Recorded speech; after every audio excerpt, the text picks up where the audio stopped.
The sound of children's laughter filled the backyard as I watched my 8-year-old grandson Jake blow out his birthday candles. Balloons bobbed in the breeze, and the smell of barbecue drifted from the grill where my son-in-law Kevin was playing chef. "Mom, could you help me bring out the food?" my daughter Sarah called from the kitchen door. I followed her inside, where my daughter-in-law Amanda was arranging plates on the granite countertop. The good china, the Wedgwood set that had belonged to Kevin's grandmother, was stacked in neat piles for the adult guests. "Oh, Mrs. Chen," Amanda said without looking up, "there's a paper plate for you on the counter." I glanced over and saw a single foam plate sitting by itself near the plastic forks. The kind you'd use for a church picnic or a child's school lunch. "I think there might be a mistake," I said gently. "I can use the regular plates." Amanda finally looked at me, her smile sharp as broken glass. "Oh no, it's not a mistake. We're using the good china for the real family. You know, people who actually belong here." Sarah was loading serving spoons into a basket, deliberately not meeting my eyes. My own daughter, who I'd raised alone after her father died when she was 12. "Amanda," Sarah said quietly, "maybe we should." "Should what?" Amanda interrupted. "Pretend like she's not just here for the free food? Sarah, your mom shows up to every family event empty-handed, never contributes anything, and acts like she deserves to be treated like royalty." I felt the familiar sting of tears but blinked them back. If only she knew about the $50,000 I'd quietly transferred to Sarah and Kevin last year when they were facing foreclosure. Or the $30,000 gift I'd given them for Amanda's fertility treatments. Money they thought came from Kevin's mysterious work bonus. "I brought a gift for Jake," I said, pointing to the wrapped bicycle on the porch. "A bike from Walmart," Amanda snorted. "How generous. Do you know what Kevin and I spent on this party? $2,000. The catering alone cost more than you probably spend on groceries in 3 months." She picked up the paper plate and thrust it toward me. "This is appropriate for your contribution level." Kevin walked in from the backyard, wiping his hands on his apron. "Food's ready." "Amanda, did you get the..." He stopped when he saw the paper plate in my hands. What's going on?"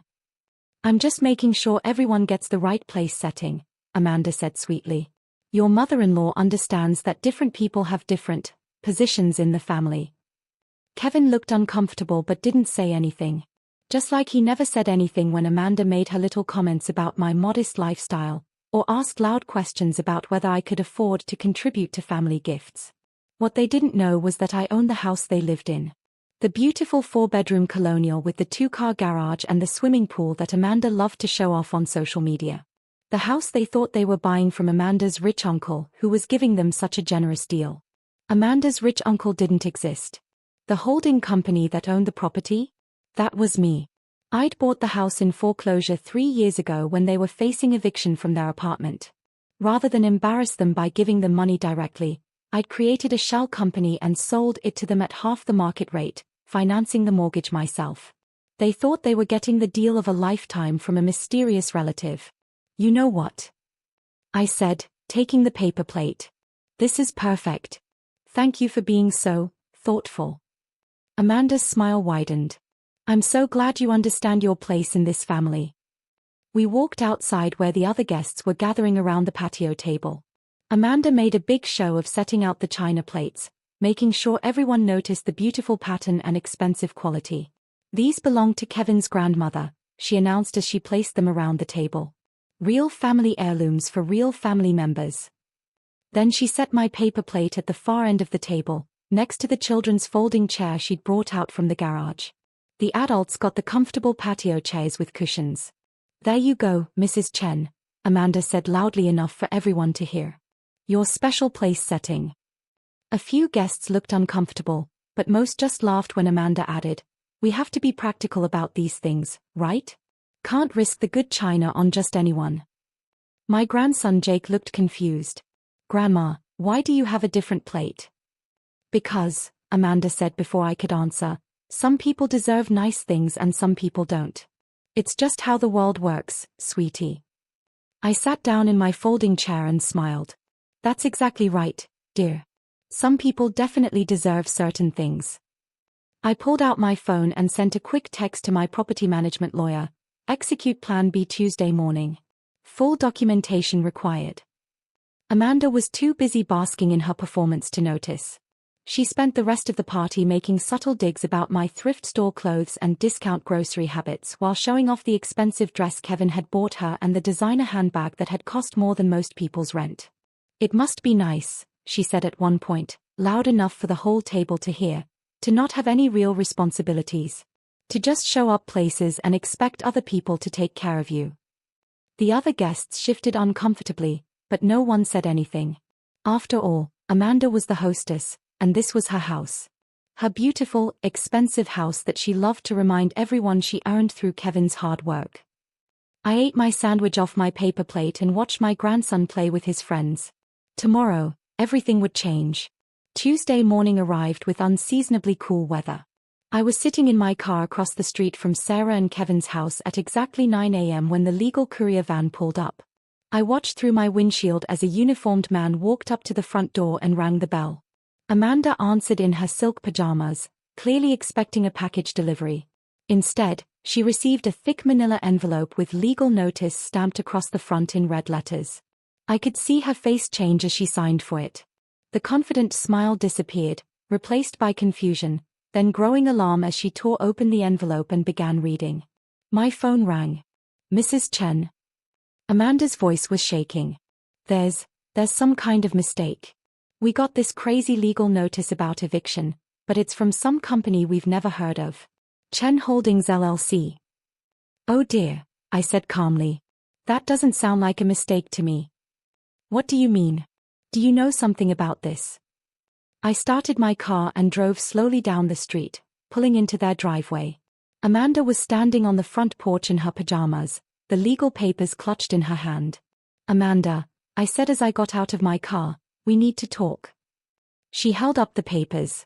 "This says we have 30 days to vacate the property for breach of contract.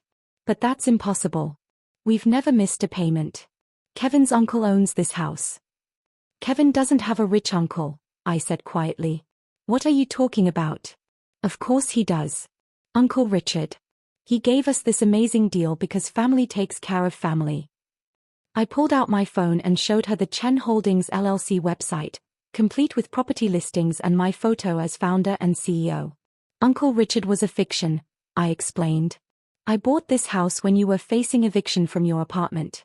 I didn't want to embarrass you by giving you charity directly, so I created a holding company and sold it to you at below market rate."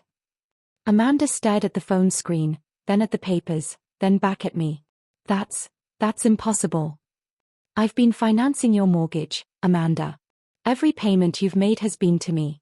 The property taxes, the insurance, the maintenance fund, all managed through my company." Kevin came outside, still in his work clothes from his night shift. "What's all the noise about? Amanda, why are you crying?" She thrust the papers at him. "Your mother-in-law owns our house. She owns our house, Kevin." Kevin read the eviction notice, his face going pale. "Mom, what is this?" "It's exactly what it looks like," I said. "A 30-day notice to vacate for breach of contract." "What breach?" Kevin demanded. "We've never missed a payment." I pulled out another document from my purse. Section 12 of your rental agreement states that the property is to be maintained as a harmonious family residence with mutual respect among all occupants and guests. Amanda snatched the contract and scanned it frantically. "We never signed anything like this." "Actually, you did. You just never read the fine print." I pointed to a paragraph she'd initialed 3 years ago. "Any behavior deemed deliberately disrespectful or hostile toward family members constitutes grounds for immediate lease termination." Kevin was reading over her shoulder. "Mom, this is insane. You can't evict us because of a dinner party argument." "This isn't about one dinner party, Kevin. I have 3 years of documentation." I opened my phone and showed them a video file. "This is from Sunday's party. Audio and video of Amanda explaining to my grandson that some people deserve nice things and some people don't, while serving me food on a paper plate." Amanda's face went white as she watched herself on the screen. "I also have recordings of Amanda telling the neighbors that I'm a financial burden on your family," I continued. "Security footage of her throwing away groceries I brought because they were cheap brands that embarrassed her." text messages she sent to Sarah describing me as dead weight. Kevin slumped against the porch railing. Mom, we didn't know. If we'd known you owned the house. The house ownership isn't the point, I said. Your wife has spent 3 years treating me like garbage. Not because I couldn't afford to be treated better, but because she enjoyed feeling superior to someone. Amanda was crying now. I'm sorry. I'm so sorry. I didn't mean any of it. I don't know why I said those things. You said them because you believed them, I said simply. You genuinely thought I was beneath you. That I deserved less respect because I appeared to have less money. I pulled out another set of documents. Here's your real financial situation, Amanda. The $50,000 I gave you for the fertility treatments. The $30,000 I transferred when you were facing foreclosure. The below-market rent you've been paying that saved you approximately $85,000 over 3 years. Kevin was doing math in his head. You've given us over $165,000. Given. Past tense, I said. The eviction notice includes a bill for fair market rent for the past 3 years, plus interest. You owe Chen Holdings LLC $127,000 in back rent. Amanda made a choking sound. We don't have that kind of money. I know, I said. Which is why you'll be vacating the property. Sarah's car pulled into the driveway. She'd obviously gotten a frantic call from Kevin because she jumped out looking panicked. Mom, what's happening? Kevin called me crying about eviction and owing money, Anne. Your mother owns our house. Amanda screamed. She's been lying to us for 3 years. Sarah looked confused. What do you mean she owns your house? I showed Sarah the same documents I'd shown Kevin and Amanda. Watched my daughter's face go through the same progression of emotions: confusion, disbelief, realization, shame. The money for my fertility treatments, Sarah whispered. You said it came from Kevin's work bonus. I've been helping your family for years, I said. But I wanted you to maintain your dignity and independence. I never wanted you to feel indebted or embarrassed. Amanda was sobbing openly now. Please, Mrs. Chen. Please don't make us leave. I'll apologize. I'll change. I'll do anything. You'll do anything now, I said, because now you know I have money. But how did you treat me when you thought I was poor? I walked back to my car. You have 30 days to find new housing, I called over my shoulder. I'll be selling this property to a nice young family who understands that respect isn't based on bank account balances. As I drove away, I could see Amanda collapse on the porch steps, still clutching the eviction notice. Kevin was trying to comfort her, but his own face was streaked with tears. Some lessons, I thought, are expensive. But maybe now my daughter's family would understand that how you treat people when they can't help you says everything about who you really are.